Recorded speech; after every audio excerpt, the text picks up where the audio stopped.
At my retirement dinner, my daughter stood up and told everyone I only survived because of her. Her friends laughed. A week later, she called asking me to co-sign her house loan. I gave her one sentence that made her cry for days. My name is Catherine, but everyone calls me Kathy. I'm sitting here in my quiet apartment, and before I tell you what happened, I want to know, where are you watching this from? Drop your city or state in the comments. I love knowing I'm not alone in this. 37 years. That's how long I spent as a registered nurse at Memorial Hospital. 37 years of double shifts, holiday rotations, and coming home with my feet screaming and my back aching. I worked in the ICU, where every decision mattered and every second counted. I held hands of dying patients when their families couldn't make it in time. I celebrated with families when their loved ones pulled through against all odds. I missed countless school plays, soccer games, and parent-teacher conferences because someone's mother, someone's child, someone's husband needed me to stay just a few more hours. I remember one Christmas Eve when Ashley was 12. She'd made a gingerbread house at school, intricately decorated with candy canes and gumdrops, and she was so proud of it. She wanted to show it to me over hot chocolate and Christmas movies. But the hospital called at 4 p.m. They were understaffed and had 3 critical patients coming in from a highway accident. I went. I had to. By the time I got home at 11 o'clock that night, Ashley had gone to bed. The gingerbread house sat on the kitchen counter with a note. "Mom, waited, but you didn't come. Merry Christmas, I guess." I cried in that kitchen, still in my scrubs, my feet throbbing and my heart breaking. But the next morning, I was up at 6 to make her favorite breakfast, chocolate chip pancakes, and she forgave me because that's what kids do. They forgive, they adapt, they learn to expect disappointment and call it normal. Or at least, I thought she'd forgiven me. Maybe she'd just filed it away with all the other times I wasn't there, building a case against me that would explode 30 years later at a retirement dinner. My daughter Ashley grew up in that world. She knew that when the phone rang at 3 a.m., Mom was going out the door. She knew that Christmas morning might start at noon instead of sunrise because I'd pulled a night shift. She knew that sometimes dinner was whatever she could microwave because I was too exhausted to cook after a 12-hour day of keeping people alive. Did I wish I could have been there more? Every single day. But after my husband died when Ashley was 6, a sudden heart attack at 42 that gave us no warning, no goodbye, just a phone call from his office that shattered our world. I became the sole provider. His life insurance covered the funeral and gave us a small cushion, but that cushion didn't last long. The mortgage didn't pay itself. Ashley's braces didn't magically appear. Her college fund didn't grow on trees. I remember sitting at the kitchen table at 2 a.m, 3 months after Tom died, surrounded by bills and bank statements, trying to figure out how to make the numbers work. Ashley was asleep upstairs, and I was looking at a choice. Sell the house and uproot her from everything familiar, or find a way to make enough money to keep us afloat. That's when I started taking every extra shift I could get. Night shifts paid more. Holidays paid more.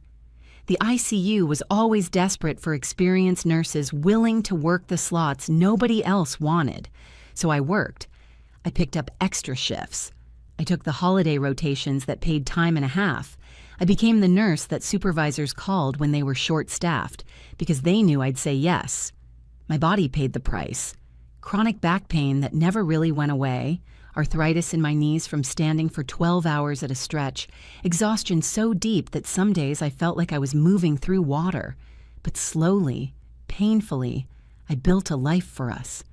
We kept the house. Ashley got those braces. She went to a good school, had nice clothes, went on the class trips that other kids went on. I paid for her senior trip to Washington, D.C., even though it meant I'd be eating ramen for 2 months. I bought her a used car when she turned 17, even though my own car was 10 years old and making concerning noises.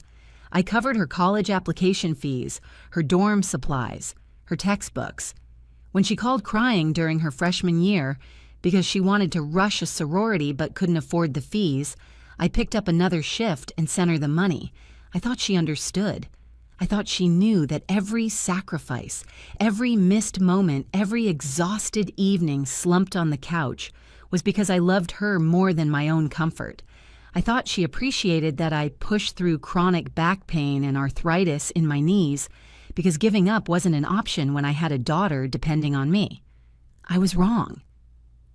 The retirement dinner was held at Giuseppe's, an elegant Italian restaurant downtown that I'd always admired but rarely visited. Too expensive for a single mom on a nurse's salary. The hospital had reserved their private dining room, and 40 people showed up. Colleagues, supervisors, a few former patients who'd become friends over the years. The room glowed with soft lighting and smelled of garlic bread and expensive wine. A banner reading, "Happy Retirement, Kathy," stretched across one wall.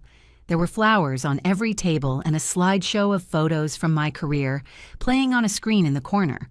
I'd worn my best dress, a simple navy blue sheath I'd bought specifically for this occasion. Linda had helped me with my hair and makeup, insisting I should look like the guest of honor I was.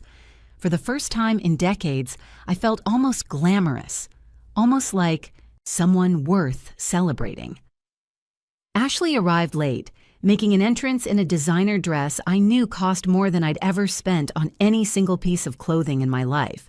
She worked in marketing for a tech startup and loved to flash her success. Her husband Brandon trailed behind her, already looking at his phone. They'd been married 3 years, and I'd learned not to expect much warmth from either of them during visits. But I'd hoped, God, how I'd hoped, that tonight she might put aside whatever distance had grown between us and just be proud of her mother. The evening started beautifully. We ate salad and pasta while the slideshow played. There was a photo of me on my first day as a new nurse, looking impossibly young and terrified in my crisp white uniform. A picture of me holding a newborn in the NICU, the baby barely bigger than my hands. Another of the entire ICU staff at some long-ago Christmas party, all of us exhausted but smiling. My former supervisor, Patricia, gave the first speech. She stood with her wine glass and spoke about my dedication, about the time I'd stayed 18 hours straight during a massive car accident that brought in 12 critical patients. Kathy didn't leave until every single one of them was stabilized, Patricia said. That's who she is. That's who she's always been. Dr. Morrison, a cardiologist I'd worked with for 20 years, told a funny story about the time I'd caught a medication error that would have been fatal. The resident had ordered the wrong dose. An easy mistake. The medication names were similar. But Kathy caught it. She always caught things. I used to joke that nothing got past Nurse Catherine. She saved that patient's life, and she probably doesn't even remember doing it because for her, that was just Tuesday. People laughed. They nodded. They looked at me with respect and affection. I felt my throat tighten with emotion. These were my people. This was my life's work, validated and appreciated. Then Linda stood. My best friend of 15 years who'd held me when I cried about Ashley pulling away, who'd helped me move into my new apartment, who'd been the sister I'd never had. She raised her glass, her eyes bright with tears. "To Kathy," she said, her voice warm and full. A woman who dedicated her life to healing others, who never complained no matter how hard things got, who raised an amazing daughter all by herself while saving lives. Some people talk about making a difference. Kathy actually did it. One patient, one shift, one impossible day at a time. You're a hero to so many of us, and you deserve every moment of this retirement. To rest, to finally put yourself first.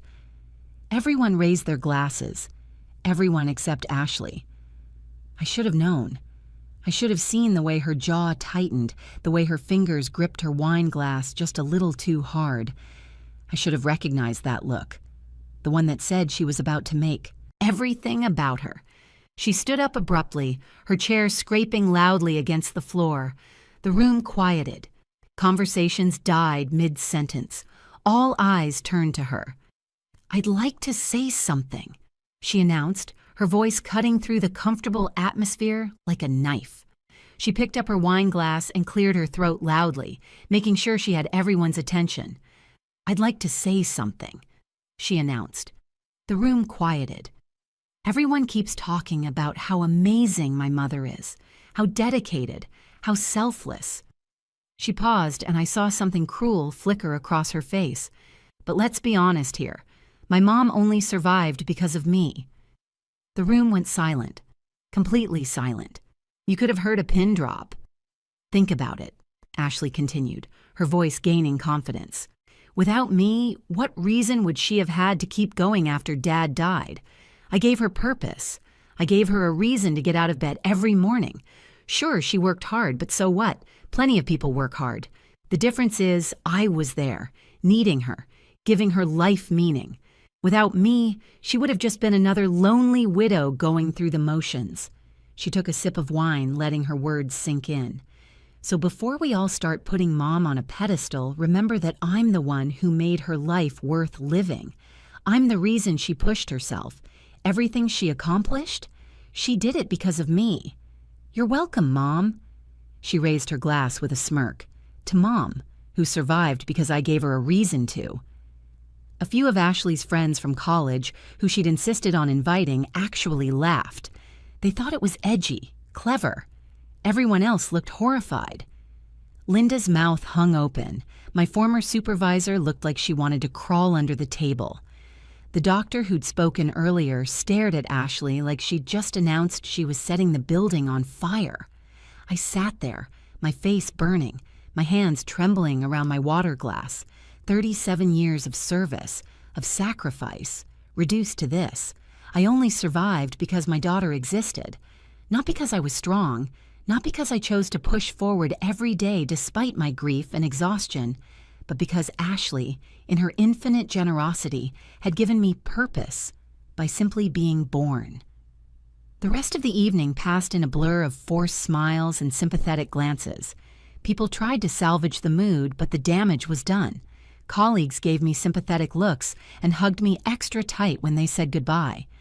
Linda whispered in my ear, "That was completely out of line.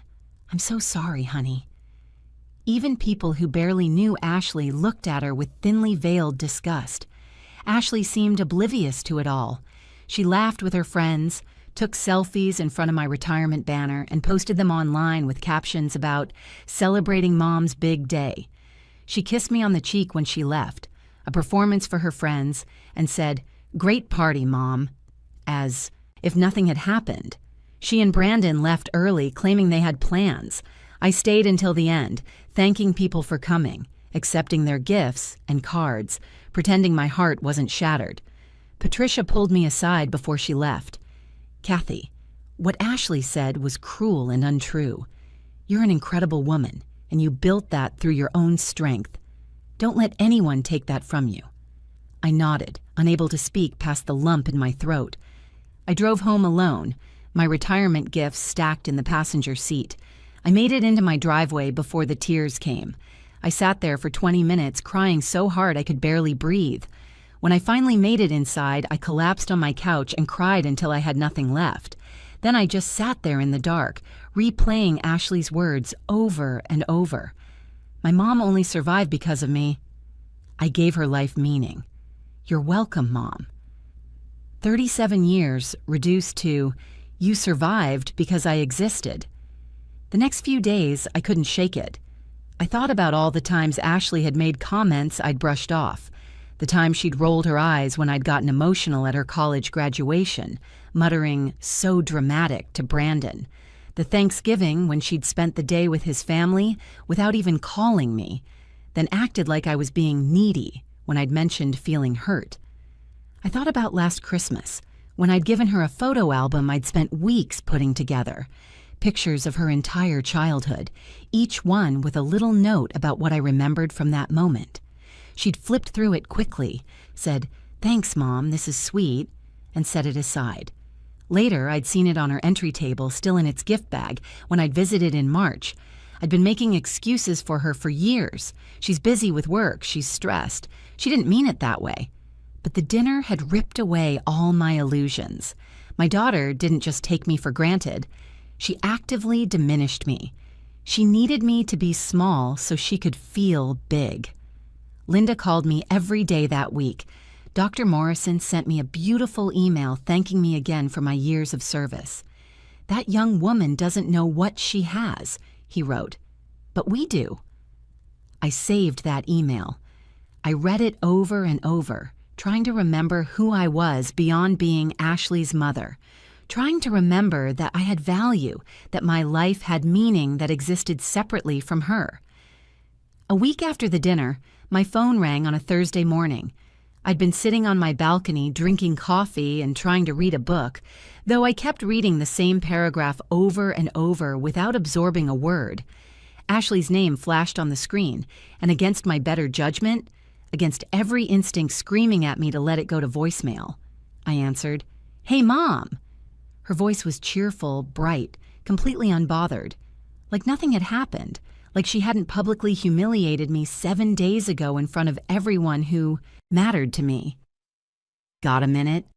Brandon and I have some exciting news." I closed my eyes. The casual tone, the complete lack of acknowledgement or apology. It hit me like a physical blow. She really didn't think she'd done anything wrong. "What is it?" I kept my voice neutral, careful. "We found a house. Mom, it's perfect. 4 bedrooms, 3 bathrooms, this gorgeous kitchen with granite countertops and stainless steel appliances. It's in Brandon's dream neighborhood, close to his office, and the schools are supposed to be amazing for when we have kids. We put in an offer and they accepted." She paused, presumably waiting for me to congratulate her. I said nothing.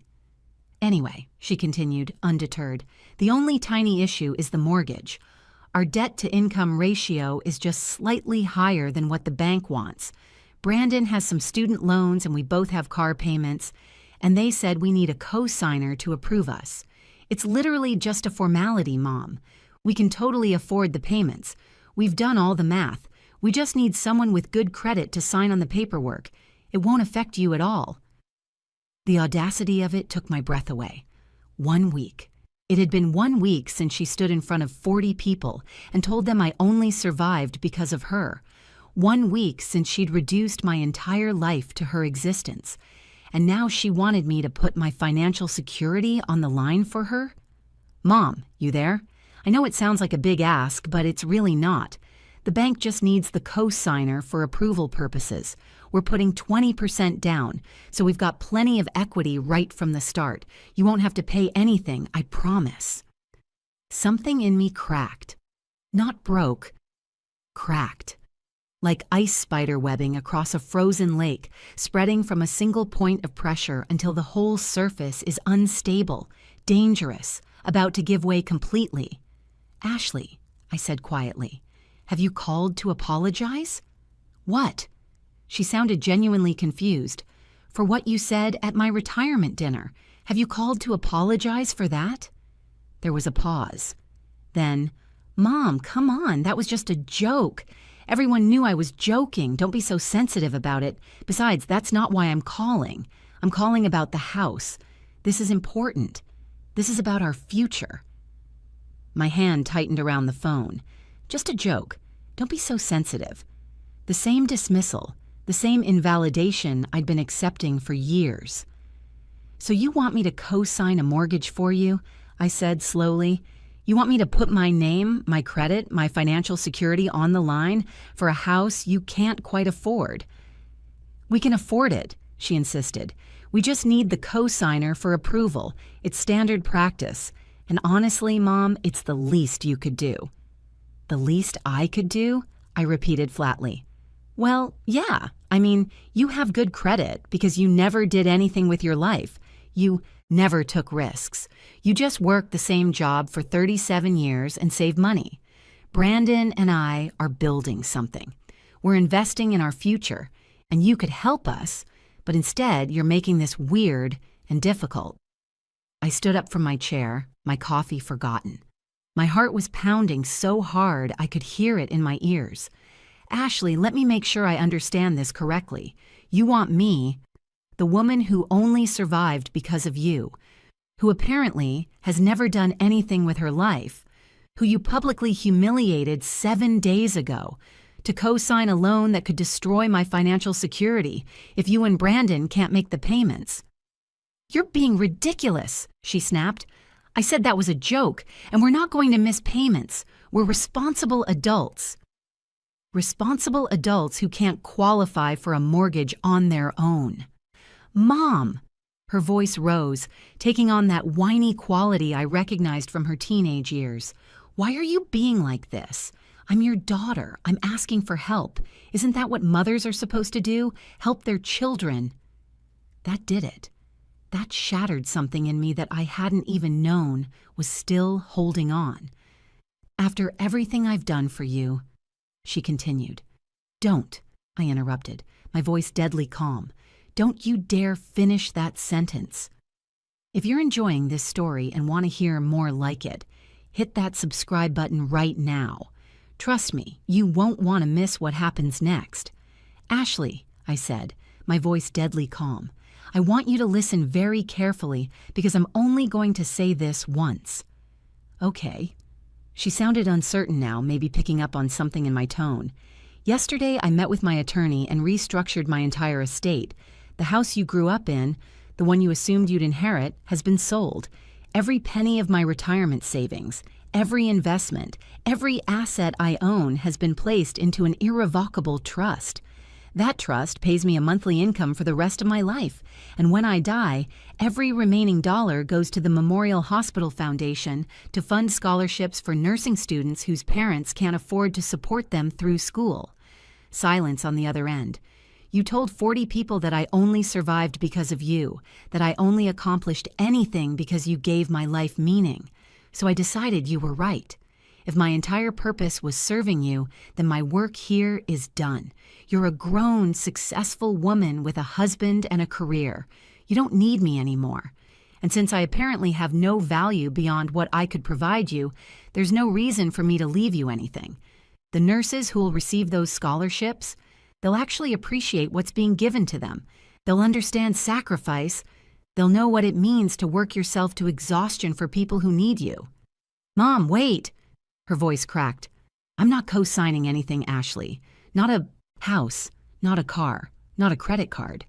In fact, I think it's best if we take some time apart. I need to figure out who I am without being your purpose, your reason for survival. Maybe you can use that time to figure out who you are without someone to diminish. I didn't mean it like that at the dinner. I was just joking. Mom, please.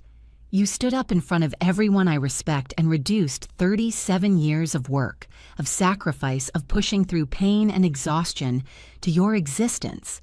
You looked me in the eye and told me I should be grateful to you for giving my life meaning. That wasn't a joke, Ashley. That was what you actually believe. And now you know what I actually believe, that I deserve better than a daughter who only calls when she needs something. You can't do this. That's my inheritance. Dad would have wanted me to have your father's life insurance paid for your braces, your school supplies, your class trips, your prom dress, and 4 years of college. Every penny of what I've saved came from my work, my extra shifts, my aching back and worn-out knees. This is my money, earned with my sweat and tears, and I'll decide where it goes. And it's going somewhere it'll actually be appreciated. I could hear her crying now, hard, gasping sobs. Please, Mom, I'm sorry. I'll apologize to everyone. I'll make it right. Please don't do this. The papers are already signed, Ashley. The trust is irrevocable. That means I can't change it even if I wanted to. But here's what really breaks my heart. You're not crying because you hurt me. You're crying because you lost money. You didn't call to apologize for the dinner. You called to ask for another favor. That tells me everything I need to know. Mom, goodbye, Ashley. I hope that house works out for you. I'm sure you'll figure something out. After all, you're so successful and capable. You don't need someone like me, someone who only survived because of you, dragging you down. I hung up. My hands were shaking. My heart was pounding. But underneath the adrenaline and the pain, I felt something else, relief. Pure, clean relief. The story spread quickly. Linda posted a vague message on social media about standing up for yourself even when it hurts. Someone from the dinner must have told someone else because my phone started ringing with calls from former colleagues. They'd heard Ashley had asked me for money right after that speech, and they wanted to make sure I was okay. I'm more than okay, I told each of them. I'm free. Ashley tried calling 16 times that first week. Then she sent emails, long ones, explaining that she'd been under stress at work, that Brandon had pressured her to be funny at the dinner, that she'd had too much wine, that she didn't mean any of it. She swore she loved me, that she appreciated everything I'd done, that she was sorry. But nowhere in those emails did she acknowledge the pattern, the years of small cuts, little dismissals, casual cruelties. She was sorry about the dinner, sure, but she wasn't sorry about who she'd become. She was sorry she'd gotten caught, sorry there were consequences. I didn't respond. Brandon's mother ended up co-signing their mortgage. Ashley made sure to post photos of their new house on social media, tagging me in them with captions about making it happen despite obstacles. Her friends commented with fire emojis and "you go girl" messages. I untagged myself and blocked her. 3 months later, Linda called me. "You need to hear this," she said. "Ashley's been telling people that you abandoned her, that you cut her off for no reason, that you're a bitter old woman who couldn't handle her success." "Let her tell whatever story she needs to tell," I said. "The people who were at that dinner know the truth. And honestly, Linda, I don't care what she says. For the first time in 37 years, I'm living for myself. I'm sleeping past 6 a.m. I'm reading books in the middle of the day. I took a painting class last week. A painting class. When's the last time I did something just because it sounded fun?" Linda laughed. "You sound happy." "I am happy." "Is that terrible? My daughter isn't speaking to me and I'm happy." "It's not terrible, honey. It's healthy. You gave her everything and she threw it in your face. You don't owe her your misery on top of everything else." The first scholarship recipient from my trust reached out to me 6 months after I retired. Her name was Maria, and she was 23, working as a nursing assistant while putting herself through nursing school. Her single mother had died of cancer when she was 19, and she'd been supporting her 2 younger brothers ever since. "Your scholarship literally changed my life," she wrote. "I was going to have to drop out next semester because I couldn't keep up with full-time work and full-time school. Now I can cut back my hours and focus on my studies. I can't thank you enough." I met her for coffee, and she told me about her dream of working in pediatric oncology, about wanting to help families like hers navigate the impossible balance of grief and medical care. She reminded me of myself at her age, determined, exhausted, pushing forward because giving up wasn't an option. "Your mother would be so proud of you," I told her. Her eyes filled with tears. "I hope so. I think about her every day. Everything I do is because she showed me what strength looks like." I reached across the table and squeezed her hand. "That's how you honor a mother's sacrifice, Maria. Not by taking credit for it, but by recognizing it and building something beautiful on that foundation." We stayed in touch. She introduced me to 2 other scholarship recipients, young people working multiple jobs, raising siblings, overcoming obstacles I couldn't imagine. They sent me their report cards, invited me to their graduation ceremonies, asked for advice about their careers. They called me Miss Kathy and treated me with a respect and genuine appreciation I'd stopped expecting from my own daughter. A year after the dinner, Ashley showed up at my apartment. I'd moved to a smaller place, something easier to maintain with a balcony overlooking a park. She stood in my doorway looking thinner, tired, older somehow. "Can we talk?" she asked. I considered closing the door. I considered telling her everything I'd been holding back. Instead, I stepped aside and let her in. She sat on my couch, twisting her hands together. "I've been in therapy," she said, "for 6 months now.